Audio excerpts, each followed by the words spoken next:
senior na po kami. Ang hinahanap po namin katahimikan.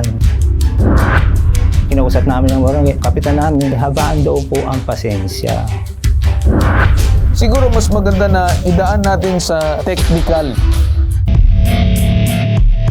Para pambansang sumbungan, handa kang ipaglaban ang programa ng ating buong sambayanan.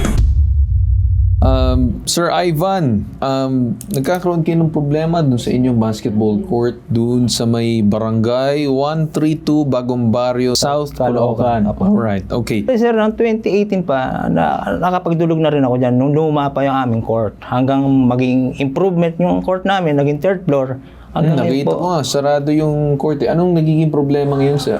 Ang problema namin, sir, yung aming area, kasi sandi pa lang po ang pagitan ng aming court. Yung court po kasi, plastic po na, parang jealousy po style. Naka-steady po siya. Na ang po, open siya. Kada laro yan po, maririnig po, maingay. Yun po ang concern namin. Anong oras ng gabi siya maingay? Hanggang alas 10 po ng gabi, sir. Hanggang alas 10 ng gabi, anong araw? Araw-araw po. Araw-araw may paliga? Kasi, hindi po paliga. May paliga. Meron po siyang schedule. Kasi po sa amin, kahit ano pong barangay pwede, basta schedule. Pero after ng alas 10, hindi na maingay? Yes po. Kasi po, yung curfew na. Ang concern lang po namin, mismo, senior na po kami.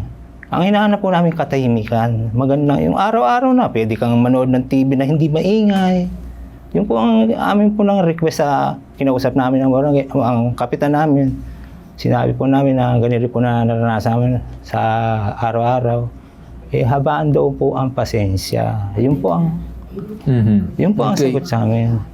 Sige.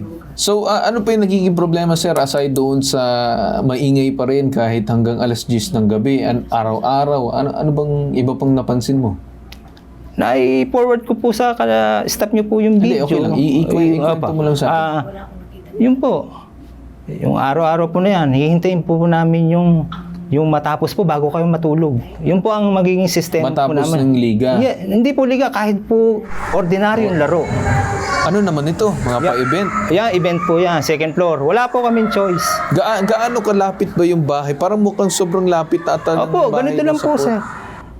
May tutulak mo po yung jealousy po na, yung bintana. So nandyan kayo Ayan sa po may yung loob aking ng bahay po, yan. eskinita. Ayan po. Halos tabing-tabi nyo yung Opo. mismong court. Opo. Kap, may residente ninyo lumalapit sa amin regarding dito sa isang basketball court or events place na isang parang facility nyo dyan sa inyong barangay. Kap, ano pong masasagot natin kasi itong si Sir ay nagkakaroon ng problema sa ingay, hindi ata na ma-manage ng maayos kung paano. Ano ba ang sagot natin dito, Kap? Actually, kung ano nyo naman po, sir, talagang 10 o'clock, i-stop namin yan. So, yun naman po talaga yung curfew hour natin. Yun nga lang, nagkataon talaga na itong aming facilities ng barangay o ng court namin, nasa third floor, highly populated talaga itong area namin, sir. Talagang makakadikit din yung mga bahay. So, talagang meron talagang source of sound talaga. Aminado naman tayo dyan dahil magkakadikit nga. At open, kumbaga yung court namin pangkalahatan ng residente rito, even sa mga ibang barangay talaga gamit siya. Kasi nag-iisa ho siyang court ngayon dito sa amin sa Caloocan sa Bagong Barrio. Okay. So siya yung talagang puntahan ngayon dahil yung lahat ng mga ibang court ng ibang kalapit barangay ay under construction lahat. Pero ano pong magiging solusyon natin? Kasi at the end of the day, may residente pa rin tayo nagre-reklamo dyan. Anong magagawa natin? Napasuri ba natin na sa city engineering? Ma-check ba natin kung ano bang posibleng pwedeng magawa? Ibang remedy? Napa-check ba natin yan, sir? O sinabi mo lang, habaan lang ang pasensya, yun lang ang naging pag-uusap? So, ang pinag-usapan po namin, sabi ko, sige, i-address ko yan. Pero bigyan mo lang ako ng time ka ako. Okay, so ngayon, Kap, nag-uusap na tayo ngayon versus dun sa nag-uusap kayo dati, may lumipas na oras. Ano yung recommended mo na solusyon ngayon? Nga, tatakpan nga po yun. Tatakpan po yung kanilang inihiling, nire-request. Kaya lang nga po, ito nga po, sinabi ko lang, nagkaroon lang ng sakuna dito sa amin. Inayos ko lang po yung mga Yung mga residente ko na nasunod. Okay, Nandito si okay, Kap. Pay. Na ongoing pa ba yung sakuna o tapos na? Alin pa? Ongoing pa ba yung sakuna na binabanggit mo o tapos na? Nandito pa ho sila, nag-i-stay pa ho. Nandito pa. Okay. So kung ganun sir, I think mas maganda manghingi na ng tulong dito sa mayor's office kung ano man or city engineering. Pero siguro Kap, diyan ka na lang sa linya, kami nang kakausap. So from what I hear po, we will ask our city engineer to look into yung basketball court saka yung residente na nagko-complain para makita ho natin kung ano yung mga technical solutions na magagawa. Okay. Siyempre, maintindihan naman po natin na dahil nga public venue yan, basketball court, siyempre yung mga kabataan natin gusto maglaro din. But then at the same time, siyempre, we have to also look into noise pollution, yung mga concerns Yes. about it. So, nagpapunta na nga ho kami from the City Health Office din para i-check yung mga noise level around the area. But then yung bigyan nyo lang ho kami ng time kasi Friday going to the weekend para ma-schedule namin yung city engineer namin magpadala ng mga tao para tignan yung court and makita namin kung ano mga solusyon, technical solution ang pwede natin i-recommend. Yes. Yan sir actually yung hinahanap kong sagot no, na maganda na usapan na technical solution.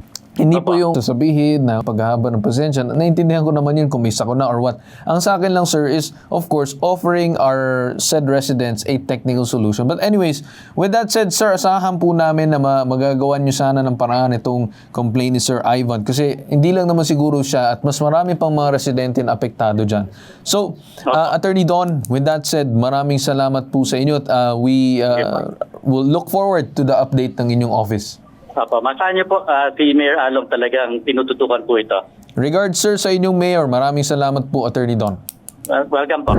Siguro na lang baka may ma-improve lang tayo sa pagmamanage or crowd control dyan sa basketball court given na may mga residente or siguro kung may pwede bang baguhin na oras pagdating ng Monday to Friday kasi intindihan ko naman kung Saturday, Sunday medyo lampas sa oras, okay. Pero sana pagdating ng Monday to Friday, araw ng trabaho, medyo mapaaga na lang natin sir yung umano yung mga curfew dyan ng mga basketball court. Okay po, Kap? Sige po, sige po. Opo. Okay, thank you so much, Kap. Salamat at maganda po yung feedback na aking na-observe dyan. Okay, mabuti. So, siguro sir, pagka once na nagawa na nila ng paraan, videohan mo. Tapos Yes, sir. may send mo din sa amin para talagang Yes sir, basta na magandang improvement na naging solusyon na ng City Council, City Council. Pibidyoan ko at pupunta po ako dito. Okay. Sa pambansang sumbungan, handa kang ipaglaban ang programa ng ating buong sambayanan.